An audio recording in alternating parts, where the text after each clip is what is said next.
Matitindi po ang mga bisita natin ngayon, ano?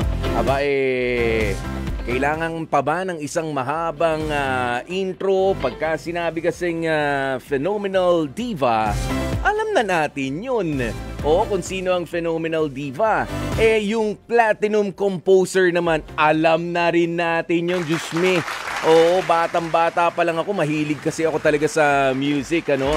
Ayan, kapag sinabi po nating phenomenal diva, syempre wala nang iba. Miss Jessa Saragosa. O, di ba?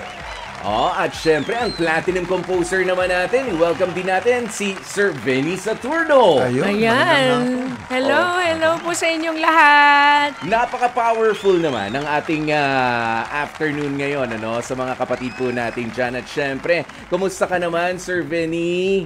Mabuting-mabuti. And ito nga, thankful dahil I will be part of itong singling. Yan. Naging one of the jukebox. Bosses. Yeah. Bosses ako and thankful kasi I was recommended by Mr. Willie Revillame. Oo. Na makasama. Yan. Ayan. Ano pong na-excite kayo? Of course, gano'n na nga kayo katagal sa industriya? This is my 45th year sa music industry and hopefully abutin ko yung 50 years na another big celebration. Iyan. At syempre may pa-concert yan pag gano'n. Yeah, may ginawa ko last January 31 kasama ko si Jessa, syempre. Yes. Yun, meron kaming concert na ginawa, The Music of Benny Saturno sa Resorts World. Ooh. Last January 31. Yan. At syempre, how is this different naman? Ang preparasyon nyo sa ngayon? Dito sa Singaling? Oo, sa Singaling na magiging juke boss kayo. Actually, na-excite ba kayo? Medyo nape-pressure din. Ang sa akin kasi since marami akong mga discovered artists, gusto ko ganun ang gawin. Yeah. Makakita tayo ng bago na pasisikatin. So sabi ko, mas focus ko yung sarili ko doon sa nakikita ko na hindi man siya naging winner or grand winner or ano, basta nakitaan ko ng potential na I'm willing to help the artist. Oh, yeah. Okay. Ano po bang tipo kayo na nagdi-discover ng mga artist? Kayo ba yung medyo masungit? O kayo yung, hindi, sige, hayaan lang natin mag-grow itong bata. Paano ba yan? Open naman. Open sa lahat ng idea. Kung may potential na mag-grow, sasabihan ko. Pero ang lagi kong hinahanap, yung kakaiba. Yung kaiba na agad? Yung boses na kakaiba na pag narinig ko, meron siyang tinatawag na distinct sound or signature sound na. One good example is Jesus Saragosa. Yes. Pag pumunta to, ayun na yun eh. First time pa lang, Jesus Saragosa na yan. Kilala mo na. Yeah, that's right. Talagang kahit nung panahon namin, di ba, nag-aartista, tapos nung kumanta, Jesus. Aba, si Jesus pala yun. Nagmarka na agad, tapos sunod-sunod na ang mga hits noon. Di ba? Kaya naman Madam Jessa. Madam talaga. Kasi very madam ang ayun datingan mo. So, kailangan kagalang-galang daw ako Respeto yung attire mo. Ayan.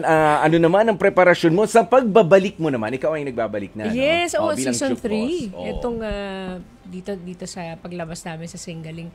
Siyempre, sobrang excited.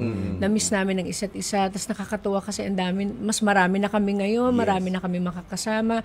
Tapos, lalo pa ako na-excite nung nalaman ko si Tito Benny. Yeah. Wow, talaga. Alam mo naman to, kumbaga, maganda yung aming pinag-umpisahan. Yes. Tito Benny, nung nagsisimula ako, sa pag nagre-recording ako sa ibang producers, pinipilit ko talaga siyang pumunta. Kasi parang security blanket ko. Parang kailangan marinig niya to, kailangan may approval niya. Maski hindi ko kanta, maski may record producer, may message songwriter, ito puntahan mo ako, gusto pakinggan mo. Kasi yung niya, parang confident siya. Every time na sinabi ko, sige, good na yan. Pag sinabi ko, ginod ko siya, happy na yan. Ganon. Okay, tanyo para sa mga nakikinig na magiging contestants, of course, ng Singaling.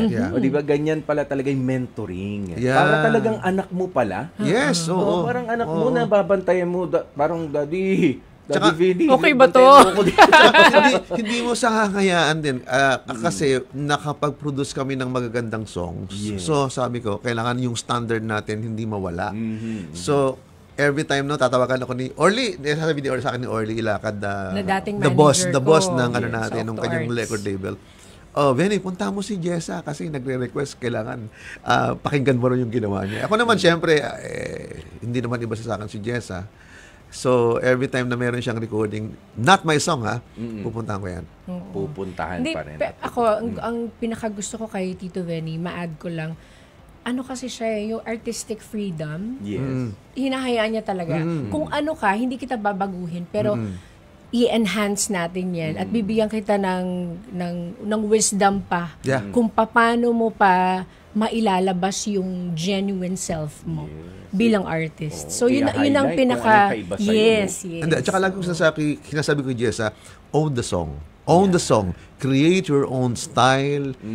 Ariin mo siyang sayo na pag nadinig ng maraming tao, Jessa Saragosa yun.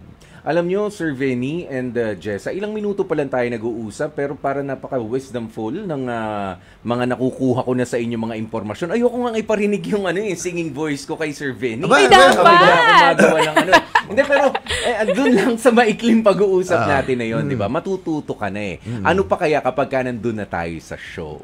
Di ba? Lalo ngayon, napapansin nyo ba, ang mga tao, kapag ka may mga kumakanta, di ba sa social media, kumakanta, sumasayaw. Pero sige, doon na lang tayo sa pagkanta. Ang galing na natin manghusga. May mga ganun eh. Well, totoo yun. Pero sabi ko, etong mga taong ito ay meron talagang merong karapatan na sila ang mag-judge, sila ang tumulong. Medyo dito kulang ka, medyo ito sumusobra ka naman. O, di ba? Yung mentoring na tama, hindi tayo dapat puro po na lang. O, yan. Kaya panoorin na natin, invite na po natin ang ating mga kapatid para sa Singaling. Yes po, nako, malapit na malapit. Ilang tulog na lang, March 1. Mga kaawit bahay, sana po ay tutukan niyo po kami sa Singaling at yung mga sing-testants, future sing-testants natin. Ako, sana lalo kayong ma-excite at mag-send na kayo ng videos nyo para makapag-audition kayo, makita ng Singaling production, kung ano yung gusto nyong ipakita sa show. At yun, sana talaga matanggap kayo dahil sobrang saya ng show namin. At napaka-diverse ng mga juke bosses ngayon. Oo. Iba-iba. Oo, iba-iba.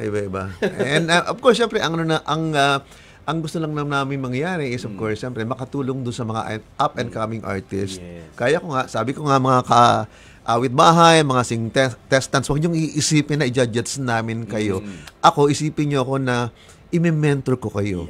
Para mas ma-fulfill yung dreams niyo na maging legit na singer dito sa atin sa Pilipinas. Yeah, basta dapat bukas ang isipan mo Oo. sa mga improvement, no? Tsaka dapat mag-aral na kayo lalo sa video okay, yung mga songs. Oo. Kasi sa Singaling, hindi lang yung galing mo yung Neat. papakita mo dito. Actually, hindi nga kami masyado yung flat, yung sharp, hindi masyadong yung technique. Yeah.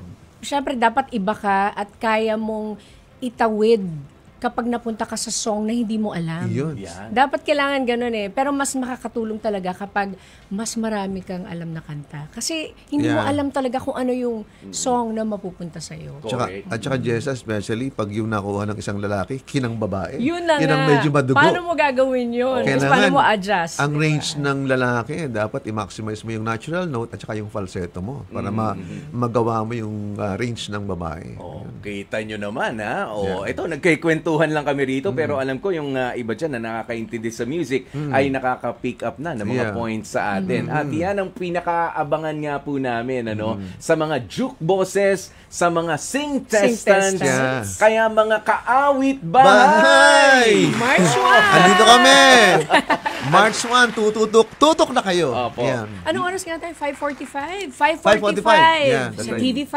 Yeah. Thank you so very much, Sir Venny Saturno and Miss Jessa Saragosa. Thank you. Maraming salamat po sa inyo Thank you. sa pagbisita dito sa ating programang Heart to to Heart.